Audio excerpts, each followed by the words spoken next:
digestiva, hemorragia gastrointestinal, ¿no? Recordemos que la causa más común de hemorragia digestiva alta, ¿cuál es? Úlceras. Úlceras pépticas, ¿sí? Estas úlceras tenemos el estómago, recuerden, ¿dónde son más comunes? ¿En qué parte?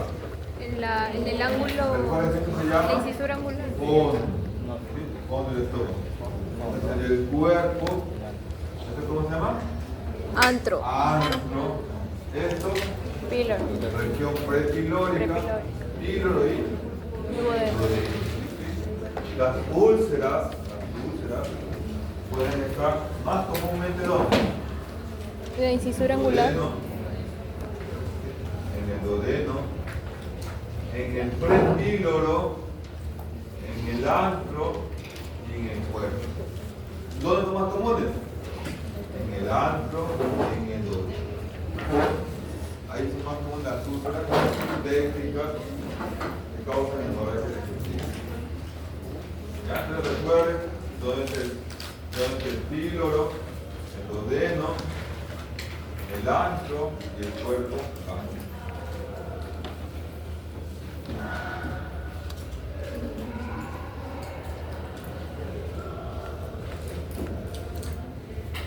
Miren, las capas del estómago, del tubo digestivo, tiene varias capas. ¿Sí? La capa mucosa, que la ven acá. La capa submucosa, que la ven aquí. La capa muscular, que sería esto, y la capa adventicia. ¿Sí?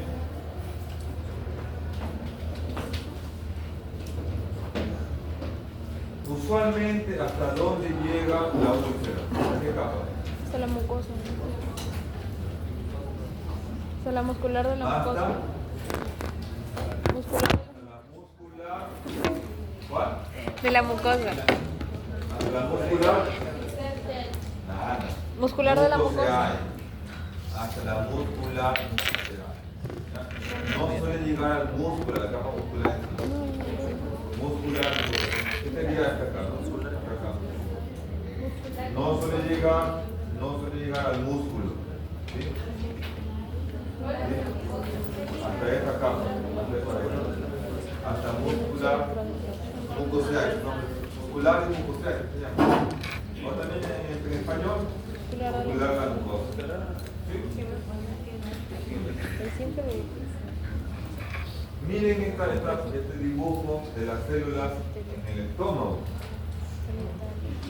Estas células que están de rojito, ¿sí? ¿Cómo se llaman?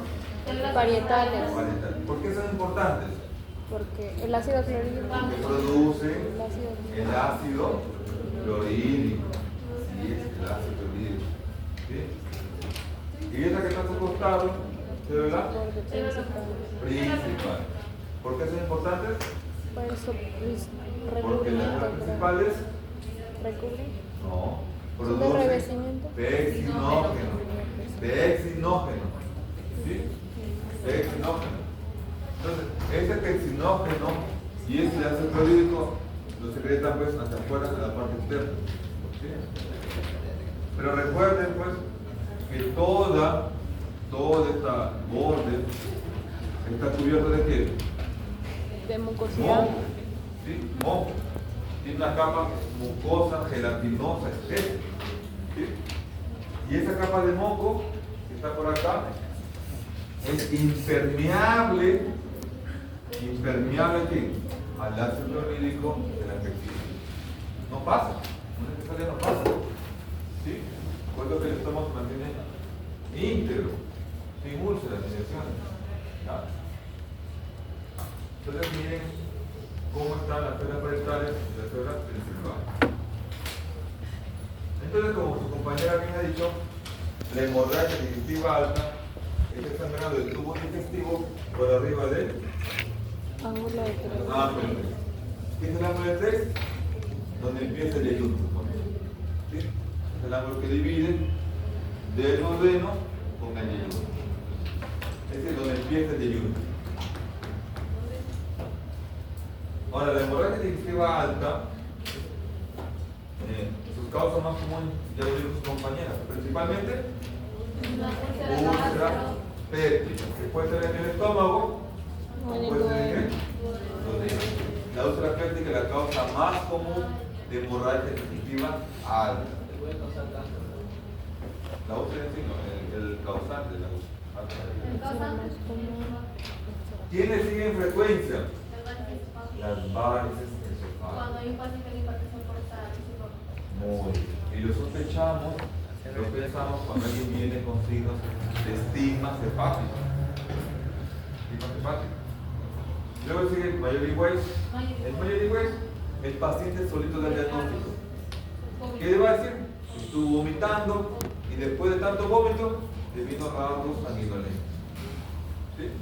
Ese es el Mayory Weiss. ¿Por qué? Porque al vomitar mucho erosiona, desgarra, lacera la unión del estómago con el esófago. No desgarra, no se desgarra. También tu compañera habló de erosiones. Estas suelen ser múltiples, pero son superficiales. ¿Sí? Pueden ser múltiples, pero superficiales. Y la causa más común de erosiones, ¿cuál es? Ay, hay otras causas menos comunes, cáncer, arterias de la foie, esofagititis. Entonces, en frecuencia, hemos dicho que la más común, la úlcera péptica vascular. Segunda causa, el 15% más o menos las varices esofágicas.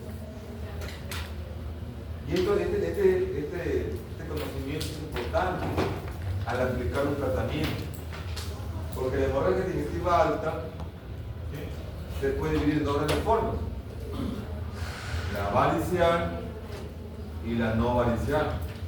¿Sí?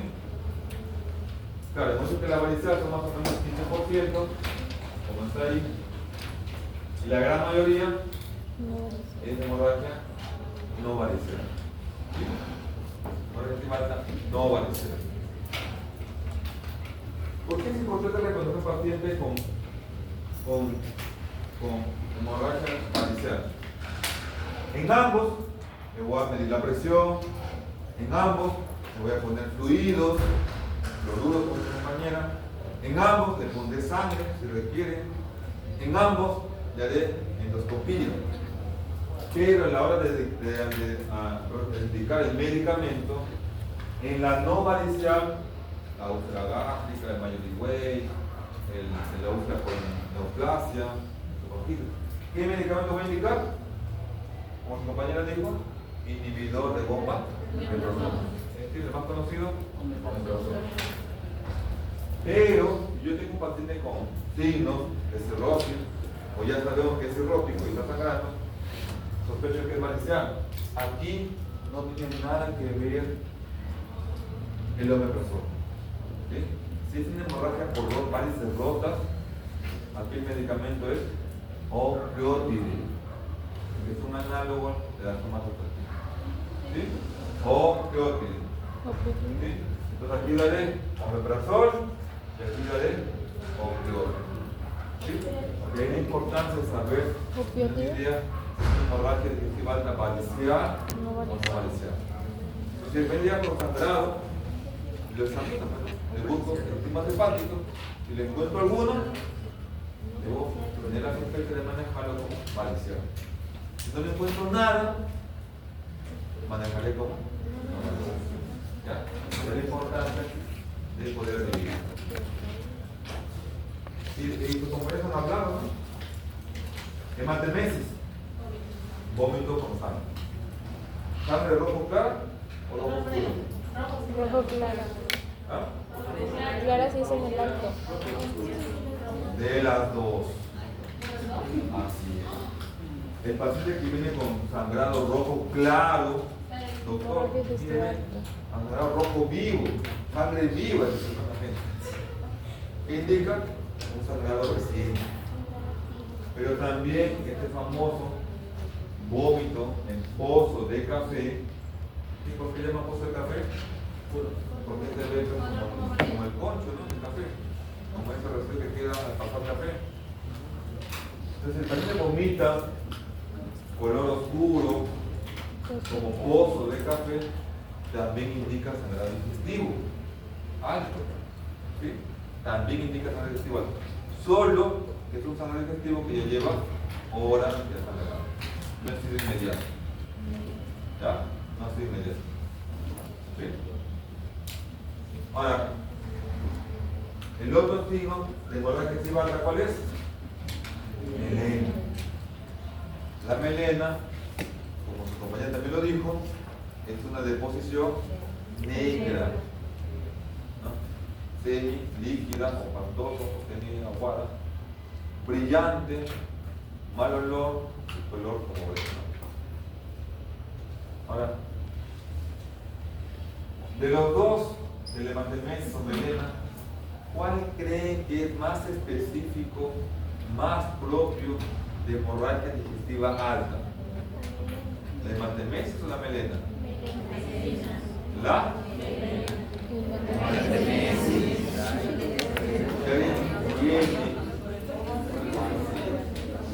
Si alguien viene con hematemesis, es muy probable, es muy difícil de que una hematemesis sea de sangrado bajo. ¿Sí? La hematemesis es muy propia de hemorragia digestiva alta. En cambio, la melena, lo usual es que sea sangrado alto, pero hay casos que el paciente está sangrando abajo y hace como melena. Pues lo que es más propio de HDA es la hematemesis. ¿Sí? Entonces, llega el paciente, le examino, le pregunto, si le encuentro signos de hepatopatía, lo manejaré como hemorragia digestiva alta varicela. Si no lo encuentro y no hay ningún dato a favor, lo manejaré como HDA no varicela. ¿Ya? Ya les hablé de esto, ¿no? A todos hay que tomar la presión, el pulso, los signos de perfusión periférica, la diuresis. ¿Con qué fin? Es saber cuán grave es el paciente y cuánta volemia ha perdido en ese sangrado. ¿Sí? Entonces su Farreras habla de eso, ¿no? De tres formas de hipovolemia. ¿Y qué número usa? El 100. Para la presión arterial y para la frecuencia cardíaca. Entonces, si está con la presión arterial bien, más de 100, y la frecuencia cardíaca está normal, menos de 100, ¿de dónde hipovolemia? Los dos están normales, presión y frecuencia cardíaca. Si es una hipovolemia moderada, que se empieza a alterar de la frecuencia cardíaca. Entonces empieza a elevar la frecuencia cardíaca, pero la presión se mantiene todavía normal. Entonces, hipovolemia moderada, presión bien, más de 100, frecuencia cardíaca no, ya está alterada, moderada. En la leve, los dos son normales. No hay hipotensión ni tampoco hay taquicardia. En la moderada, empieza a alterarse la frecuencia cardíaca. Y en la hipovolemia severa, los dos están alterados. Está hipotenso y está taquicardia. Y aparte puede estar frío, puede estar pálido, puede estar con llenado capilar más de 3 segundos o con menos diuresis de lo normal. ¿Sí? Entonces, esta clasificación está fácil de recordar. ¿Sí? Con el número 100. Con el número 100. ¿Ya? Y ahí está cuántos pierdes, ¿no? Miren cuántos partidos. 10%, 10 a 25. ¿Cuántos litros de sangre existen en tu cuerpo circulando? De 4 a 5 litros. Si pierde el 35%, ¿cuánto he perdido? Un tercio. ¿Cuánto es un tercio? ¿De 5? Más de 1,5 litros. ¿Sí? Mantiene la pérdida. Entonces, imagínense cómo llega ese paciente al borde de shock.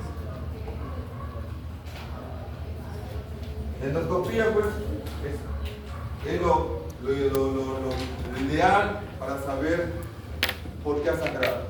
¿Sí? Entonces, la importancia es una importancia diagnóstica, porque te dice por qué ha sangrado, y te dice dónde está sangrando. ¿Sí? ¿Ya? Además, si es necesario, la endoscopía puede ser terapéutica, como en el caso, le inyectó adrenalina alrededor de la úlcera. En otros casos puede ser esteroterapia, como en estos casos. En otros casos, si es varices rota, voy a hacer ligadura. Poner una ligadura a las varices que está sangrando. Eso que es terapéutico. Claro, para hacer endoscopía, si el paciente está inestable, hipotenso, taquicárdico, con signo de hipertensión, el vaso nunca le va a entrar. Tienes que estabilizar al paciente y luego el vaso esperar a hacer endoscopía. ¿Ya? Muy bien. Entonces, hay una breve introducción a lo que es HDA. Demuestro que la causa principal de HDA es la úlcera les dije esto, ¿no? Así es, puede ser en el duodeno o puede ser en el estómago. Bien. ¿Hasta dónde suele llegar? Muscular de la mucosa. Muscular, mucosa. Es decir, no suele pasar más allá de la submucosa. ¿Sí? No suele pasar. En la úlcera péptica juega un rol importantísimo ¿quién? Secreción El del ácido ácido gástrico. clorhídrico. ¿Sí? Juega un rol importante, así es, el ácido clorhídrico. Este en el jugo. Pero la causa más importante de úlcera péptica, ¿cuál es? Hipersecreción. El Helicobacter pylori. El Helicobacter pylori. Mira, es la causa de la úlcera péptica. Esta causa más frecuente de úlcera péptica, el Helicobacter pylori. ¿Luego quiénes siguen? Los hay. Por eso que la anamnesis, cuando viene con HDA, hay que preguntar intencionalmente. ¿Ha estado tomando algún medicamento para el dolor? ¿Ha estado tomando algún medicamento para fiebre? ¿O algún medicamento para alguna artrosis, artritis, en fin, ¿no? Y como tercera causa, ¿quién pone? Este estrés no se refiere al estrés que estoy sobrecargado, que tengo mucho trabajo, que tengo muchos mapas, que el sorteo. A ese estrés no se refiere. ¿Sí? Genéricamente se refiere al estrés de enfermedad. Y hay dos tipos de úlceras de estrés. Una que se da cuando el paciente tiene una lesión cerebral, un tumor extenso o un traumatismo cráneoencefálico. En esos pacientes que tienen lesión cerebral, pueden producir úlceras. ¿Por qué? Porque el vago se sobreestimula y aumenta la secreción ácida a nivel gástrico. Esas úlceras, en ese contexto, se llaman úlceras de Estrés. Cushing. Úlcera de Cushing. Es una forma de úlcera por estrés. ¿Sí? Es una forma de úlcera por estrés. En cambio, las otras úlceras por estrés de paciente crítico, que su compañera habló, quemados extensos, una quemadura extensa puede favorecer la úlcera por estrés. Un paciente que esté en UCI, con shock séptico, con estrés respiratorio, que está en ventilación mecánica, ellos pueden hacer úlcera por estrés, pero ¿cuál es su mecanismo? Su mecanismo es isquemia gástrica. ¿Sí? Isquemia gástrica. Esas úlceras se llaman úlceras de Curling. ¿Ya? Cushing para lesiones cerebrales y Curling para pacientes enfermos críticos. ¿Sí? Enfermos críticos. O sea, ¿sí? Curling. Especialmente grandes quemados. ¿Ya? Grandes quemados. Las dos son formas de úlcera por estrés. Cushing y Curling. ¿Ya? Entonces, miren, aquí en esta patología, la úlcera, ¿no? Aquí tiene una forma medio ovoide, también tiene forma circular, ¿no? ¿Lo ven? Y miren cómo esos bordes de la úlcera péptica, bordes bien dibujados, ¿no? Redondeados, y suelen ser únicas. Hay una. ¿Ya? Esta es una úlcera duodenal y esta es una úlcera gástrica. Entonces, las formas más comunes de úlcera péptica son en el duodeno o en el estómago. ¿Ya? Ahora, ¿cuál es la forma más común de úlcera? ¿La duodenal o la gástrica? Duodenal. La duodenal. La duodenal según Ferreras. ¿La? Duodenal. Duodenal. Antes era la gástrica a nivel universal y a nivel mundial. Actualmente la úlcera duodenal es la forma más común de úlcera péptica. Pero, aquí viene el pero, hay cierta raza en la cual la úlcera gástrica sigue siendo la más común. ¿Dónde? En asiáticos. Ahí está, ¿no? En asiáticos, en ellos, la úlcera gástrica sigue siendo la forma más común de úlcera péptica. Pero en general, el duodeno es la parte más conocida con úlcera. Solo los japoneses, en ellos es más común todavía la úlcera gástrica. ¿Ya?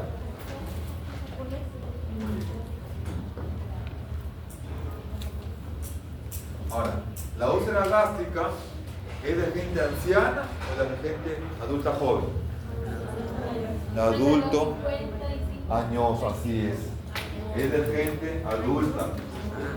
Como dice ahí, de 50 para arriba, 60. ¿Sí? Y es igual tanto en la mujer como en el varón la cantidad. ¿Sí? La úlcera gástrica, entonces, es de gente un poquito de adulto mayor, o de adulto para mayor, y es igual en ambos sexos, hombre y mujer. En cambio, la úlcera duodenal, ¿en qué tipo de grupo etario afecta? ¿Adulto joven 35. o adulto mayor? Adulto joven. Adulto joven, así es, adulto joven. ¿Sí?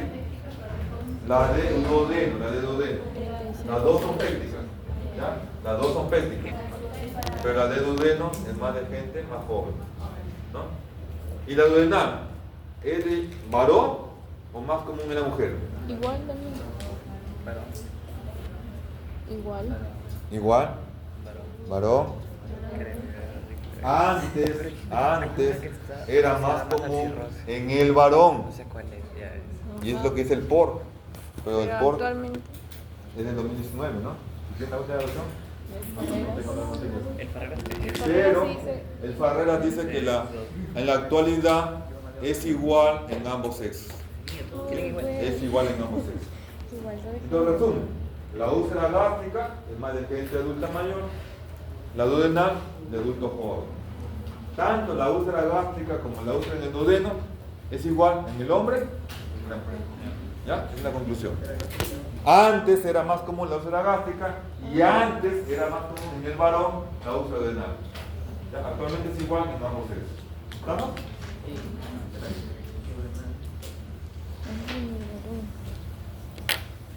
Miren cómo es la úlcera gástrica. ¿Pueden ser múltiples? Único. Pueden ser únicas. Pueden ser grandes. Son de menores de 3 centímetros. La úlcera gástrica. ¿Sí? La forma, como lo vieron hace rato, ¿no? Puede ser redonda, oval, pero las características que suelen ser únicas y suelen ser pequeñas de menores de 3 centímetros. ¿Y dónde? ¿En qué parte es más común la úlcera gástrica? ¿En qué parte del estómago? En el antro. En el fondo, cuerpo, antro, curvatura menor, curvatura mayor. Curvatura menor. Muy bien, curvatura menor. Curvatura menor. ¿No? ¿En qué parte exactamente? En la incisura angular. Cerca a la antropilora. Sería en la incisura angular. Ahí la cintura. ¿Cómo está ahí? En la cintura angular. ¿Sí? Ya. Y esta es la curvatura menor. Ahí es más común. O sea, en esta parte, ¿no? Por acá. Este dibujo está exagerado, ¿no? ¿Sí? ¿Sí? Este en esta zona, ¿ya? Por acá. Antropilórico. ¿Sí?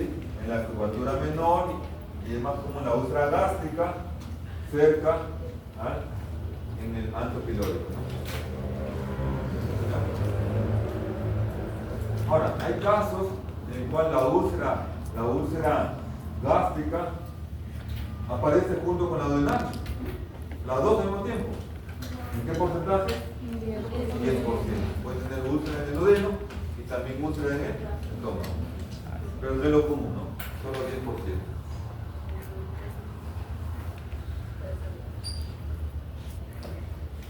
La úlcera duodenal, ¿sí? La duodenal, ¿son grandes? Tampoco, son entre menos de 2 centímetros. de 2 centímetros. ¿En qué parte del duodeno es donde más asienta la úlcera duodenal? En el bulbo duodenal. En el bulbo duodenal, así es. En el bulbo duodenal. ¿Sí? Como dice ahí, más del 90% en el bulbo duodenal. ¿En qué cara? ¿Anterior o posterior? Anterior. En la cara anterior. Es la forma y ubicación más común de la úlcera Duodenal. en el bulbo duodenal, en la cara anterior. Adelante. ¿Sí? ¿Estamos? Al copo. ¿Sí? ¿Cómo van a dar el golpeo? Ya, bueno. Igual. Ahora pregunta. Ya. Entre la úlcera gástrica y la úlcera duodenal, entre la úlcera gástrica y la duodenal, ¿cuál es más sangrante? Más sangrante la gástrica. La La gástrica. gástrica. La gástrica. Ahora, en el duodeno, ¿ya? En el duodeno, la úlcera puede afectar la cara anterior, pero también la cara posterior. ¿Sí? Sí. ¿Sí? ¿No? Y eso se llama úlceras Kissing y, ¿no? El que sabe, el que domina inglés. Besando ¿Cómo úlceras. se diría? ¿Qué Besando significaría? úlceras. Besos. Úlceras Úlceras besantes. besándose. Besos ulcerosas. Algo así, ¿no? Úlceras besantes. A veces hay úlceras que afectan la pared anterior y la pared posterior al mismo tiempo. Te están pegando. Y se llaman úlceras. Besitos.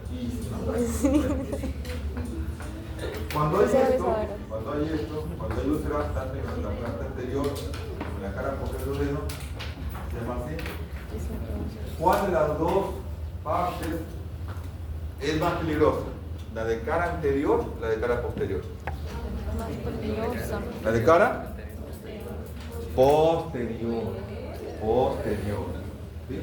La más común es la cara anterior, pero la más peligrosa es la cara posterior. ¿Sí? ¿Por qué? Porque puede sangrar más o puede penetrar a lo que está detrás. ¿Qué está detrás? El páncreas. ¿Qué? Y penetra el páncreas, o al hígado, comunica más. ¿Ya? Por eso que la úlcera de cara posterior del duodeno es más riesgosa. Pero la más común es la cara anterior. ¿Hasta ahí estamos? ¿Sí? Doctor, ¿podría repetir por qué es más peligroso en la cara posterior? Porque puede penetrar órganos, La posterior. al páncreas, al hígado y sangrar más. Por eso la encontré. Por eso. ¿No? Muy bien. Bueno, hablamos de erosiones cuando son superficiales y pueden ser múltiples. ¿Te acuerdas que les dije eso? ¿Sí? Las erosiones son superficiales y pueden ser múltiples. Erosión. Úlcera aguda, úlcera crónica. ¿Cómo distingo yo claramente que estoy frente a una úlcera aguda o una úlcera crónica? Porque la aguda pasa a la muscular No. de la mucosa. Muy bien. La fibrosis. Cuando el patólogo reporte fibrosis en la úlcera, es una úlcera crónica. Crónica. En la aguda no se debe haber fibrosis. ¿Ya? Pero cuando la biopsia venga signos de fibrosis, es una úlcera crónica. Crónica. ¿Ya? Es la forma de diferenciar. ¿Sí? Es una forma de diferenciar entre agudo y crónico. ¿Ya? O la presencia de fibrosis. Ahora, tu compañera habló algo muy importante, ¿no? La úlcera péptica, ya sea de estómago o de duodeno, intervienen dos conceptos: los factores agresivos y los factores protectores o defensivos. ¿quiénes se comportan como agresivos para la mucosa gastrodenal? Pylori, los aines. No, dentro de la hepatogenia. El ácido clorhídrico y la pexina. ¿Sí? La pexina es la enzima que digiere los alimentos, pero si tiene contacto con la mucosa, la degrada. ¿Sí? La degrada. ¿Ya? Entonces, por un lado están los factores agresivos y por otro lado están los factores defensivos. ¿Sí? Defensivos. Y habló su compañera, ¿no? Defensivos preepitelial, epitelial y subepitelial. ¿Sí? Ahora, en los factores agresivos juega un rol valioso, importante, el ácido y la pectina, les dije. ¿Sí? Y esta teoría se ha mantenido por años, chicos, por años. ¿Sí? Se ha mantenido por años, que la secreción ácida es el culpable de las úlceras pépticas. ¿Sí? Y se le echaba culpa al ácido clorhídrico y a la pectina. ¿Sí? Pero se sabe hoy en día cuál es la causa principal de úlcera péptica. Helicobacter pylori. ¿Sí? ¿Ustedes saben en qué año se descubrió el Helicobacter pylori? 1983. No digo, yo veo aquí una bacteria que podría ser la causa de la úlcera. No le creyeron. ¿Saben en qué año le dieron el premio Nobel? Lo descubrieron en el 83. ¿Saben cuándo le dieron el premio Nobel? En el 2005. Para que vean cuánto estudio tuvo que haber de otras investigaciones que apoyaran esa idea que él propuso. Después de 30 años casi le han dado el premio Nobel por haber descubierto el Helicobacter pylori. El Helicobacter es la causa de la úlcera péptica. Es que esta teoría es fuerte y tiene sustento. ¿Por qué? Porque se ha visto que si no hay ácido, no hay úlcera. Y es más, y si yo trato con antisecretores, como omeprazol, la úlcera cura más rápido. Entonces era una teoría fuerte y que ha sido difícil de poder poner en segundo plano y poner primero el Helicobacter pylori. ¿Ya? Muy bien.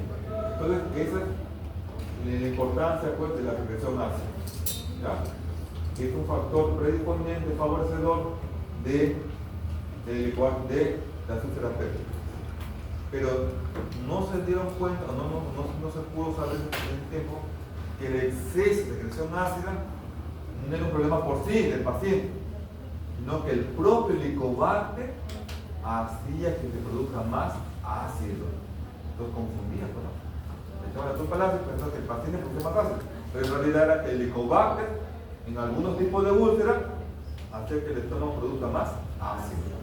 Y había secreción gástrica, ¿no? Entonces, esta era la visión anterior de que la secreción ácida era algo primario. Hoy en día, ¿a quién se le echa la culpa? Helicobacter pylori. Helicobacter pylori. ¿Ya? ¿Sí? Helicobacter pylori. Bien, acá no me quiero marear. ¿Ya? Miren, en lo que es úlcera duodenal,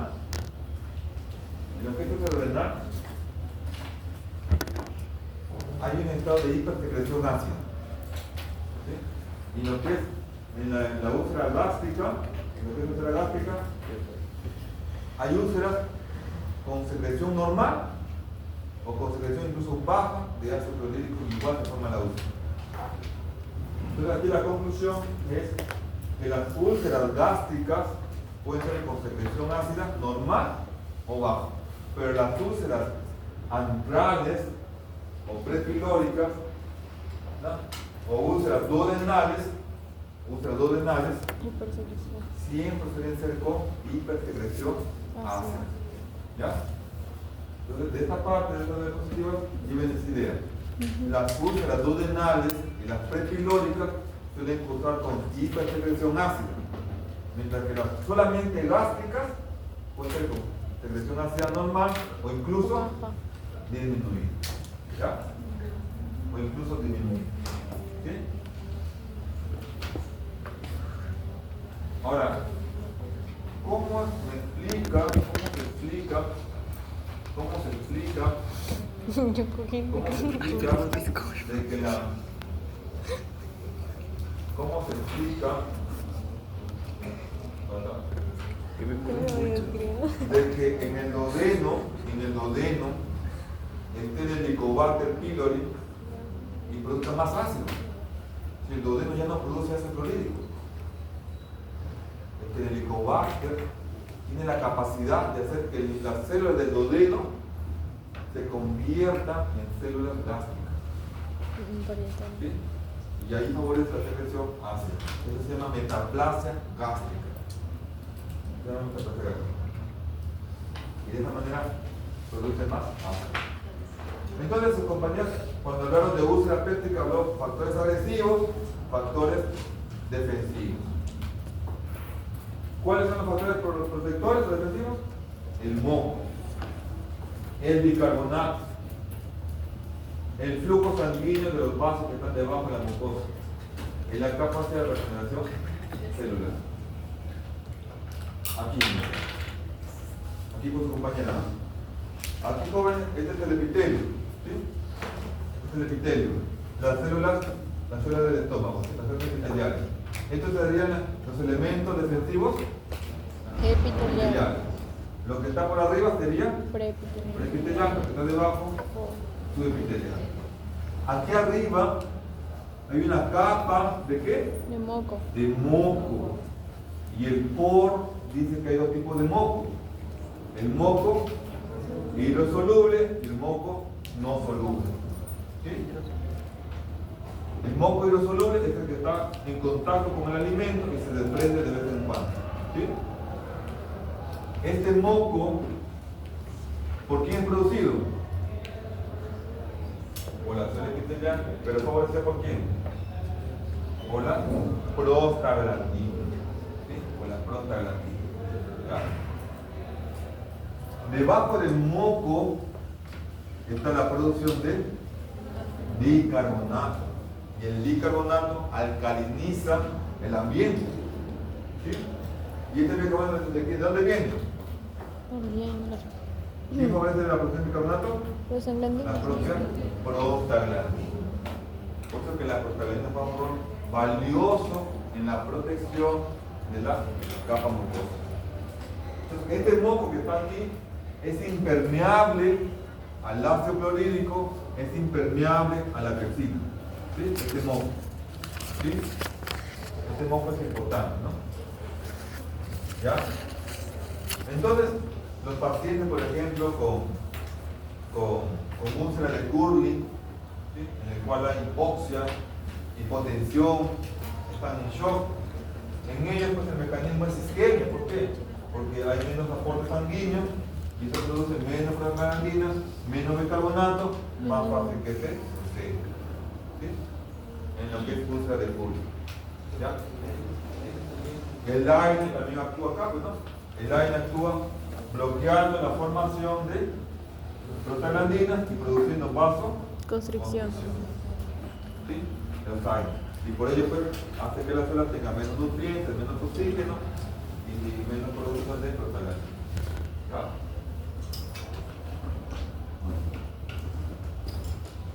Ahora, el Helicobacter pylori, ¿cómo es que una bacteria puede vivir en un medio tan ácido? O sea que el ácido clorhídrico tiene un pH aproximadamente de ¿cuánto? De 3 o 4. ¿Sí? O de 2 o 3. ¿Usted conoce el ácido molético? Sí. El ácido molético es ácido clorhídrico. Esa acidez, igual que tiene el ácido molético, es la acidez que tenemos dentro del estómago. Entonces, imagínense esa capacidad de protección que tiene un moco del estómago. ¿Sí?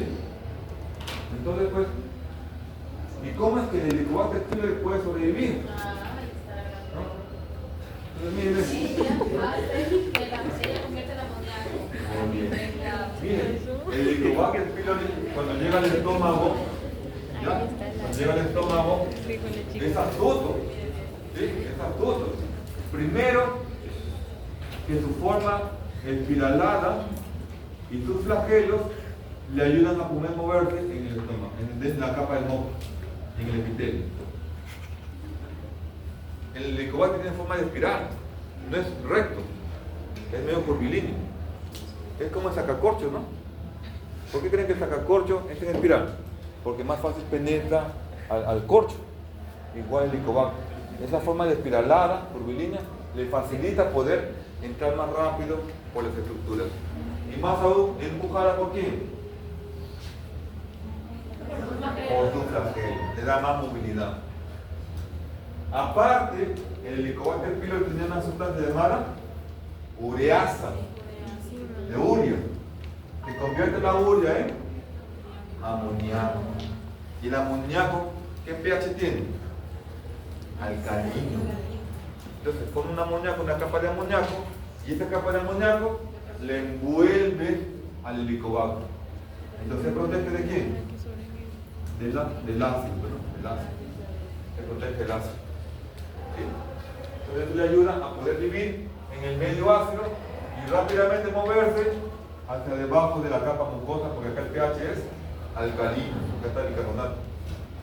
¿Sí? Entonces, es astuto. No se queda arriba del ácido clorhídrico, se mete debajo del moco, debajo de este moco, acá se mete, porque acá el pH es alcalino. ¿Sí? Ahí hay bicarbonato. Y es más, el Helicobacter pylori tiene tiene unas sustancias llamadas fosfolipasas y proteasas, que lo que va encontrando va degradando y va haciéndose espacio. Es como el minero que entra a la cueva y va con el pico, ¿no? Y va escarbando. El pico sería las proteasas, las fosfolipasas. Va degradando y va haciéndose camino. ¿Sí? Proteasas. ¿Ya? Entonces el Helicobacter llega, se moviliza, penetra, se protege, y cuando ya está aquí en un ambiente adecuado, se empieza a multiplicar. Se coloniza primero y se multiplica. Pero al llegar a la presencia aquí del Helicobacter, ¿quién reacciona? El sistema inmune. El Helicobacter pylori genera una intensa reacción inflamatoria local. ¿Sí? ¿Sí?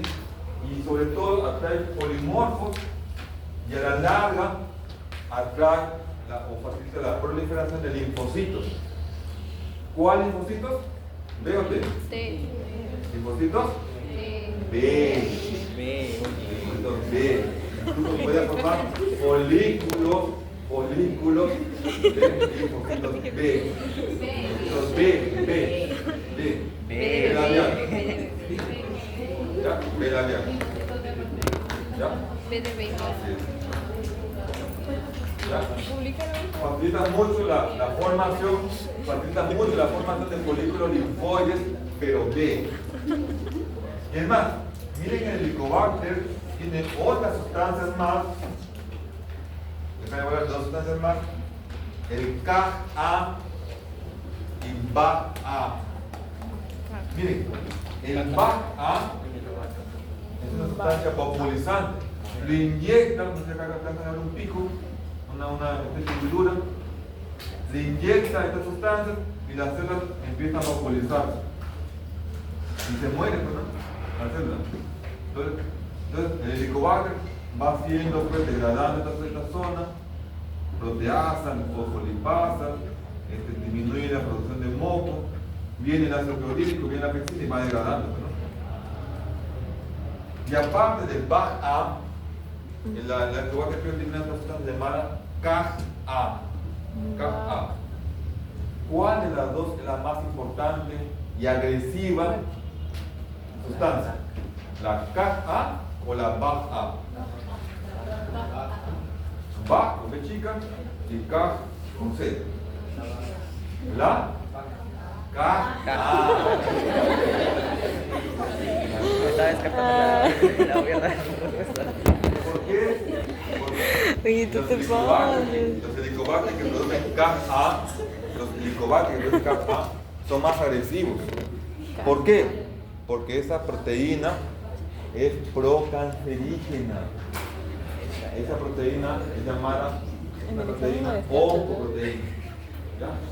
Porque facilita la proliferación y la malignidad. La Ka. ¿Sí? Entonces el Helicobacter pylori, cuando llega al estómago del paciente, llega para quedarse. Es difícil de eliminarlo por sí solo. No se radica por sí solo. Queda de forma perenne. Y produce gastritis crónica. Gastritis crónica. Sí, Helicobacter. ¿Ya? Gastritis crónica. Entonces el Helicobacter pylori tiene un papel principal. Ahora, ¿por qué no todos hacen úlcera péptica teniendo Helicobacter? Ahí viene el tema de que es un factor necesario, pero no suficiente, ¿no? Es decir, para que haya Helicobacter, para que haya úlcera, debe estar el Helicobacter, pero deben haber otros factores que favorecen. Ahí está pues, el ácido clorhídrico, la pepsina, u otros estilos de vida en el paciente o enfermedades. La carta que decía, ¿cómo es que el Helicobacter pylori, aparte de producir úlceras en el estómago, úlceras gástricas, también produce úlceras en el duodeno? Acá que le decía, ¿no? El Helicobacter coloniza, ¿sí? Coloniza el duodeno, ¿sí? El duodeno, pero en el duodeno puede generar que las células del duodeno se conviertan en células gástricas. Eso se llama metaplasia gástrica en el duodeno. Entonces, ya si forma pues metaplasia gástrica, ya tiene su camita. Ya tiene dónde está tranquilo. ¿Sí? Y esa metaplasia gástrica hace la mayor producción de ácido clorhídrico. Por eso que en la úlcera duodenal suele haber un estado de hipersecreción gástrica. ¿Ya? Hipersecreción gástrica, obviamente de ácido. Hay otros factores que favorecen pues, las úlceras. El tabaquismo. ¿Cuál es su mecanismo por el cual el tabaquismo puede producir úlceras? El tabaquismo disminuye los factores preepiteliales, el moco y el bicarbonato. Y también favorece o retrasa, la cicatrización de las úlceras. ¿Sí? El tabaquismo. El alcohol también no produce lesiones crónicas, no agudas. Y acá está el estrés, ¿sí? El estrés de que el sorteo, el estrés de que el examen, que los mapas. Los informes. Está como otros factores. ¿Todo el dato está pasando? Sí. Entonces, eso es la fisiopacto de la úlcera péptica. ¿Sí? ¿Cuál es el síntoma más común de la úlcera péptica? El dolor tipo urente, le arde, le quema, es una sensación de hambre dolorosa. Entonces, típicamente el síndrome ulceroso mejora con las comidas y empeora con el ayuno. El ulceroso no come, ya está que busca que comer porque le arde, le quema, sabe que con la comida le mejora el dolor. Pero el ulceroso, el dolor puede empeorar a las 2 horas aproximadamente o 3 post ingesta. Por lo que se suele decir que el ulceroso es muy gordito, ¿no? Porque anda comiendo. Pero anda comiendo ¿para qué? Para calmar su incomodidad. Y miren, hasta un 90% hace dolor por las noches. Entonces el ulceroso se levanta por la noche y está buscando en la red, ¿no? ¿Qué quedó? Una suela. ¿Qué quedó? ¿Sí? Ese es el patrón típico del síndrome ulceroso. Dolor epigástrico en la boca del estómago de la gente, ¿sí? Dipurente, ardor, quemazón, que mejora con la comida y empeora con el ayuno, pero puede empeorar ahora para hacer post ingesta y haber dolor nocturno. La úlcera péptica puede curar espontáneamente. ¿Qué dicen? ¿Puede curar espontáneamente? Sí, Oye. sí puede curar espontáneamente. Puede. Y como les dije, el helicobacter produce gastritis crónica. Hay episodios que están libres de síntomas y episodios que descompensan. La úlcera péptica no complicada, a lo mucho encontraré dolor en el hígado. A lo mucho, más. Cuando está complicada, con hemorragia o con perforación, ahí pues encontraré la palidez por la hemorragia, por la pérdida de hemoglobina, encontraré la hipotensión, encontraré signo de shock. Si está con perforación, signo de peritonitis, abdomen irritable. ¿Sí? Pero si no está complicado, que yo no tomo, no encuentro nada llamativo. A lo mucho dolor en el hígado. ¿Sí? Bien, vamos a tomarnos unas cuantas diapositivas para ver el Helicobacter pylori. Aunque les laté casi todo, ¿no? ¿Ya? Vale. Entonces entramos ahora a Helicobacter pylori, ¿ya? Hasta ahí hemos hablado de úlcera péptica. Vamos con el Helicobacter. Hemos dicho que infecta de forma crónica al estómago. ¿Y es la principal causa de qué? Terapéutico. ¿Y de? Cáncer. Esa oncoproteína que les hablé es una de las proteínas más cancerígenas que tiene el Helicobacter pylori, produce cáncer. ¿En qué edad cree que se adquiere el Helicobacter pylori? ¿En la adultez? ¿En la niñez? ¿En la ancianidad? En la niñez. En la niñez lo adquirimos. Ahí lo adquirimos. Es más, algunos dicen que durante la lactancia, a través de la leche materna. En la infancia, en la niñez, adquirimos el Helicobacter pylori. O sea, ¿y será posible que llegue un adulto y nunca haya tenido Helicobacter pylori? En nuestro país no. Probablemente no. ¿Dónde existe eso? ¿Dónde dice ahí? ¿En países? ¿En países? Y aún ahí, miren qué porcentaje. Bajísimo, ¿no? ¿Sí? ¿Ya? ¿Puede curar? Sí, pero es infrecuente. ¿Sí? Como les dije, ¿no? ¿En qué animal se encuentra el Helicobacter pylori? ¿En el porcino? ¿Ah?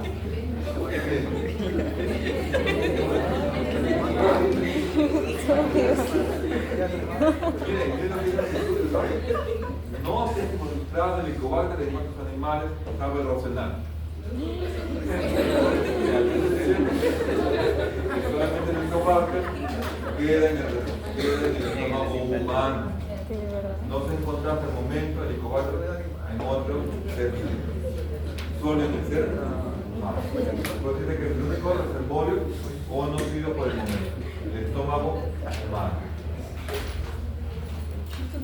Miren cómo llega el Helicobacter al estómago. ¿Por qué vía? Oral, oral y gástrico oral. ¿Sí? ¿Oral? Entonces, estos mecanismos pues, son dables, ¿no? Miren, en países desarrollados, ¿cómo se transmite usualmente? De persona a persona, de madre a hijo o entre hermanos. Aquí no aparece la transmisión por agua. Pero en su país, en el desarrollo, ¿qué aparece? Prefiero el agua. Entonces, ese es nuestro principal mecanismo de combate del Helicobacter en la infancia, cuando ya dejamos de lactar. Si llegamos al Helicobacter. En países desarrollados, la transmisión es Ya, pero como de en países de desarrollo, fecoral, y ahí los más, oral. Tupor dice que el Helicobacter puede transmitirse por heces, ahí está la fecoral, o de agua contaminada. Te puede transmitir, incluso dice que te puede transmitir por la saliva. Ya ves. ¿Sí? Ahí le dice claro, el por. La transmisión puede ser por la saliva. Pobrecito. ¿Sí? Por la saliva. Entonces probablemente esa sea la transmisión en vez de desarrollo, ¿no? Desarrollado. Persona en persona. Podría ser, ¿no? Y entre hermanos, ¿Ya? una persona incestuosa. Ahí está lo que le dije, ¿no? Tiene forma de espiral, tiene flagelos en un solo polo, por eso se llama unipolar. No tiene las dos puntas, ¿no? Solo en un lado de su lateralidad. Ya les dije cómo sobrevive. ¿Cómo sobrevive el medio ácido? Con el amoníaco de la ureasa. Cuando coloniza la luz, ya se prolifera, pues, ¿no? Ya les dije también dónde se ubica, debajo del moco, pero encima del epitelio. Ahí es el paso. Miren, el Helicobacter pylori, cuando llega, produce una intensa inflamación local, ¿sí? Pero ¿esto qué ocasiona? Permeabilidad. Que la mucosa se vuelva Permeable. permeable. Les he dicho que la mucosa y el moco es impermeable al ácido clorhídrico y es impermeable a la pectina. Pero cuando hay Helicobacter, Permeable. aumenta la permeabilidad y facilita la acción de la pectina y la acción del ácido clorhídrico. Puede degradar la mucosa. ¿Sí? Y de esta forma ocasiona lesión celular. ¿Ya? Les dije, tiene flagelo, tiene forma espiral. Miren estas otras sustancias que no he hablado y les voy a decir ahorita. Baba, OIPA, SABA. ¿Qué son? Son moléculas de estructura de qué? De adhesión, de fijación a la zona epitelial.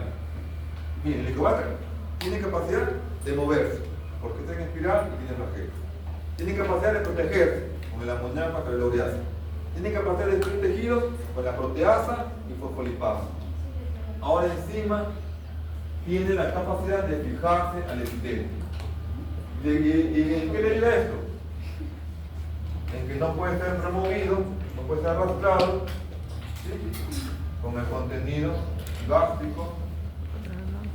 Entonces, o sea, por más que el estómago esté con peristaltismo, que se mueva, que tenga comida, no se libera, queda fijado a la célula epitelial. ¿Con qué moléculas? Baba, OIPA, y SABA. SABA. Son moléculas de adhesión. Y por último, miren, acá está, ¿no? Miren dónde se ubica el Helicobacter. ¿Dónde les dije? Encima del epitelio, pero debajo del moco. Ahí está, ¿no? Así. Y les dije, ¿no?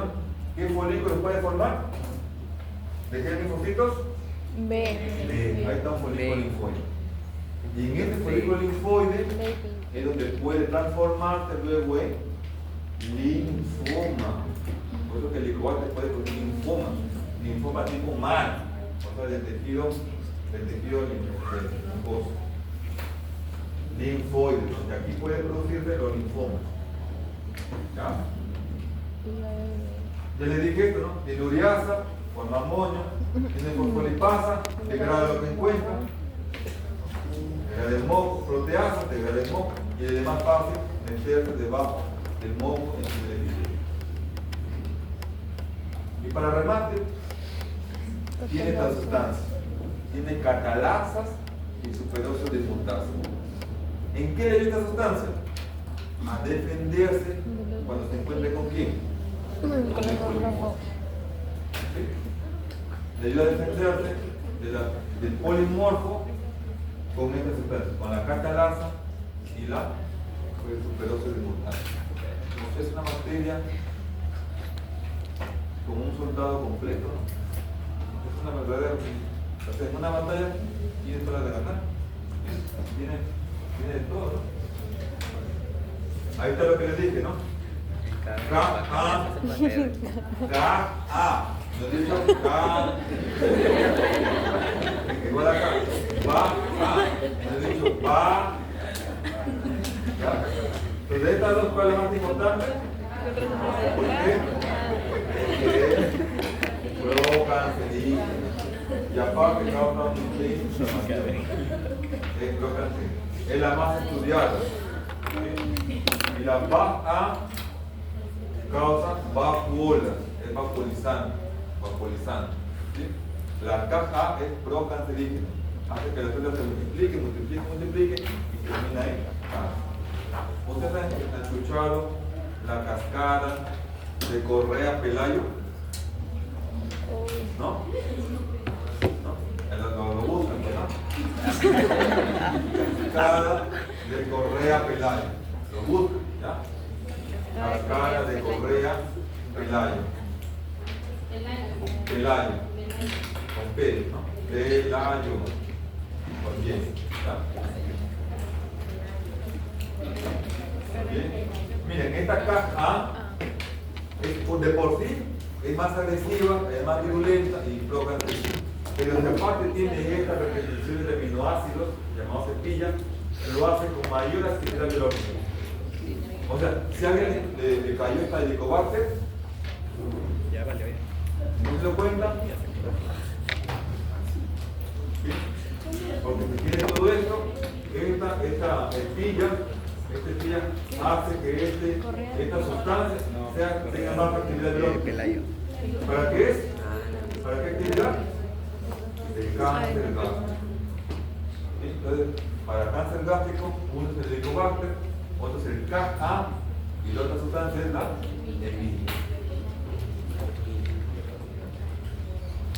Este le dije, ¿no? El helicobacter llegando al epitelio causa una inflamación importante.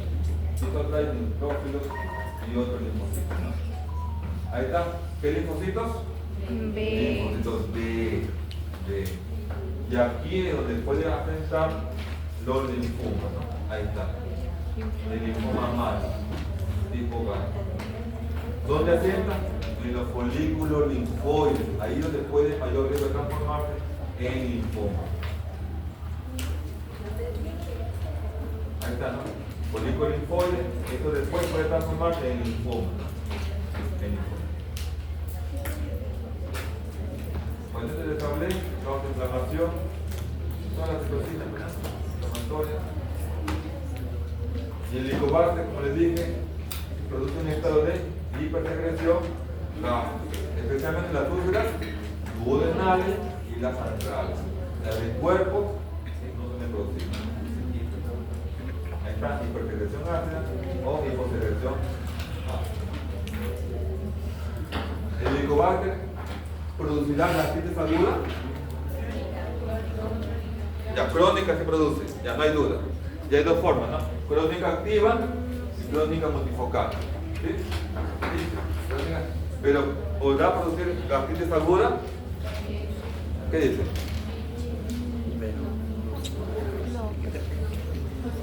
Sí, sí puede producir. Pero lo más común es que vaya a la cronicidad. ¿Sí? A la cronicidad. Muy bien, jóvenes, vamos a dejarlo ahí. ¿Sí? Pero la otra semana hacemos dos temas y en la otra viene su examen. ¿Verdad?